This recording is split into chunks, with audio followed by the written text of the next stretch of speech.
Cien años de soledad, página 47, audio número 17. Amaranta fingió aceptar la decisión y poco a poco se restableció de las calenturas, pero se prometió a sí misma que Rebeca se casaría solamente pasando por encima de su cadáver. El sábado siguiente, José Arcadio Buendía se puso el traje de paño oscuro, el cuello de celuloide y las botas de gamuza que había estrenado la noche de la fiesta, y fue a pedir la mano de Remedios Moscote. El corregidor y su esposa lo recibieron al mismo tiempo complacidos y conturbados, porque ignoraban el propósito de la visita imprevista, y luego creyeron que él había confundido el nombre de la pretendida. Para disipar el error, la madre despertó a Remedios y la llevó en brazos a la sala, todavía atarantada de sueño. Le preguntaron si en verdad estaba decidida a casarse, y ella contestó lloriqueando que solamente quería que la dejaran dormir. José Arcadio Buendía, comprendiendo el desconcierto de los Moscotes, fue a aclarar las cosas con Aureliano. Cuando regresó, los esposos Moscotes se habían vestido con ropa formal, habían cambiado la posición de los muebles y puesto flores nuevas en los floreros, y lo esperaban en compañía de sus hijas mayores. Agobiado por la ingratitud de la ocasión y por la molestia del cuello duro, José Arcadio Buendía confirmó que, en efecto, Remedios era la elegida. «Esto no tiene sentido», dijo consternado don Apolinar Moscote. «Tenemos 6 hijas más, todas solteras y en edad de merecer, que estarían encantadas de ser esposas dignísimas de caballeros serios y trabajadores como su hijo. Y Aurelito pone sus ojos precisamente en la única que todavía se hace en la cama». Su esposa, una mujer bien conservada, de párpados y ademanes afligidos, le reprochó su incorrección. Cuando terminaron de tomar el batido de frutas, habían aceptado, complacidos, la decisión de Aureliano. Solo que la señora de Moscote suplicaba el favor de hablar a solas con Úrsula. Intrigada, protestando que la enredaran en asuntos de hombres, pero en realidad intimidada por la emoción, Úrsula fue a visitarla al día siguiente. Media hora después, regresó con la noticia de que Remedios era impúber. Aureliano no lo consideró como un tropiezo grave. Había esperado tanto que podía esperar cuanto fuera necesario hasta que la novia estuviera en edad de concebir. La armonía recobrada solo fue interrumpida por la muerte de Melquiades. Aunque era un acontecimiento previsible, no lo fueron las circunstancias. Pocos meses después de su regreso se había operado en él un proceso de envejecimiento tan apresurado y crítico que pronto se le tuvo por uno de esos bisabuelos inútiles que deambulan como sombras por los dormitorios, arrastrando los pies, recordando mejores tiempos en voz alta, y de quienes nadie se ocupa ni se acuerda en realidad hasta el día en que amanecen muertos en la cama. Al principio, José Arcadio Buendía lo secundaba en sus tareas, entusiasmado con la novedad de la daguerrotipia y las predicciones de Nostradamus, pero poco a poco lo fue abandonando a su soledad, porque cada vez se les hacía más difícil la comunicación. Estaba perdiendo la vista y el oído. Parecía confundir a los interlocutores con personas que conoció en épocas remotas de la humanidad. Y contestaba las preguntas con un intrincado batiburrillo de idiomas. Caminaba tanteando el aire, aunque se movía por entre las cosas con una fluidez inexplicable, como si estuviera dotado de un instinto de orientación fundado en presentimientos inmediatos. Un día olvidó ponerse la dentadura postiza, que dejaba de noche en un vaso de agua junto a la cama, y no se la volvió a poner.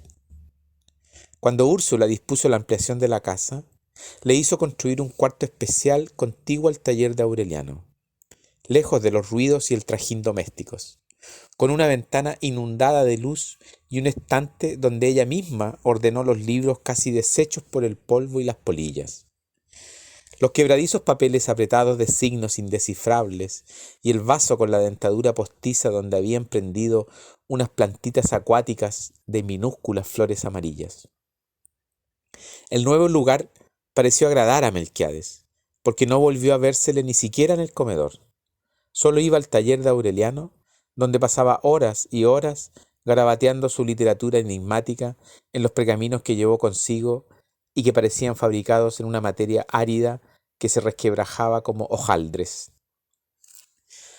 Allí tomaba los alimentos que Visitación le llevaba 2 veces al día, aunque en los últimos tiempos perdió el apetito y solo se alimentaba de legumbres. Pronto adquirió el aspecto de desamparo propio de los vegetarianos. La piel se le cubrió de un musgo tierno, semejante al que prosperaba en el chaleco anacrónico que no se quitó jamás, y su respiración exhaló un tufo de animal dormido. Aureliano terminó por olvidarse de él, absorto en la redacción de sus versos, pero en cierta ocasión creyó entender algo de lo que decía en sus bordoteantes monólogos, y le prestó atención. En realidad, lo único que pudo aislar en las parrafadas pedregosas fue el insistente martilleo de la palabra equinoccio, equinoccio, equinoccio, y el nombre de Alexander von Humboldt. Arcadio se aproximó un poco más a él cuando empezó a ayudar a Aureliano en la platería. Melquiades correspondió a aquel esfuerzo de comunicación, soltando a veces frases en castellano que tenían muy poco que ver con la realidad. Una tarde, sin embargo, pareció iluminado por una emoción repentina. Años después, frente al pelotón de fusilamiento, Arcadio había de acordarse del temblor con que Melquiades le hizo escuchar varias páginas de su escritura impenetrable, que por supuesto no entendió, pero que al ser leídas en voz alta parecían encíclicas cantadas. Luego sonrió por primera vez en mucho tiempo y dijo en castellano: «Cuando me muera, quemen mercurio durante 3 días en mi cuarto». Arcadio se lo contó a José Arcadio Buendía, y éste trató de obtener una información más explícita, pero solo consiguió una respuesta: «He alcanzado la inmortalidad».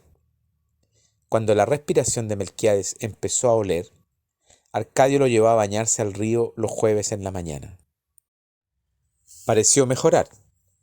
Se desnudaba y se metía en el agua junto con los muchachos, y su misterioso sentido de orientación le permitía eludir los sitios profundos y peligrosos. «Somos del agua», dijo en cierta ocasión. Así pasó mucho tiempo sin que nadie lo viera en la casa, salvo la noche en que hizo un conmovedor esfuerzo por componer la pianola.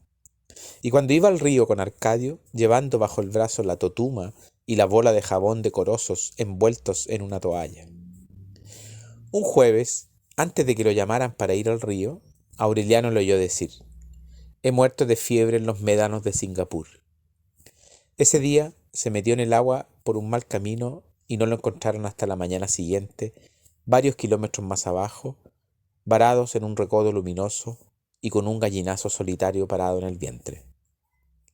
Contra las escandalizadas protestas de Úrsula, que lo lloró con más dolor que a su propio padre, José Arcadio Buendía se opuso a que lo enterraran. «Es inmortal», dijo, y él mismo reveló la fórmula de la resurrección. Revivió el olvidado Atanor y puso a hervir un caldero de mercurio junto al cadáver que poco a poco se iba llenando de burbujas azules. Don Apolinar Moscote se atrevió a recordarle que un ahogado insepulto era un peligro para la salud pública. «Nada de eso, puesto que está vivo», fue la réplica de José Arcadio Buendía, que completó las 72 horas de sahumerios mercuriales cuando ya el cadáver empezaba a reventarse en una floración lívida, cuyos silbidos tenues impregnaron la casa de un vapor pestilente. Solo entonces permitió que lo enterraran, pero no de cualquier modo, sino con los honores reservados al más grande benefactor de Macondo. Fue el primer entierro y el más concurrido que se vio en el pueblo, superado apenas un siglo después por el carnaval funerario de la Mamá Grande. Lo sepultaron en una tumba erigida en el centro del terreno que destinaron para el cementerio, con una lápida donde quedó escrito lo único que se supo de él: Melquiades. Le hicieron sus 9 noches de velorio. En el tumulto que se reunía en el patio a tomar café, contar chistes y jugar barajas, Amaranta encontró una ocasión de confesarle su amor a Pietro Crespi, que pocas semanas antes había formalizado su compromiso con Rebeca y estaba instalando un almacén de instrumentos, músicos y juguetes de cuerda, en el mismo sector donde vegetaban los árabes, que en otro tiempo cambiaban baratijas por guacamayas, y que la gente conocía como la calle de los turcos. El italiano, cuya cabeza cubierta de rizos charolados suscitaba en las mujeres una irreprimible necesidad de suspirar, trató a Amaranta como una chiquilla caprichosa a quien no valía la pena tomar demasiado en cuenta. Tengo un hermano menor, le dijo. Va a venir a ayudarme en la tienda. Amaranta se sintió humillada y le dijo a Pietro Crespi con un rencor virulento que estaba dispuesta a impedir la boda de su hermana, aunque tuviera que atravesar en la puerta su propio cadáver.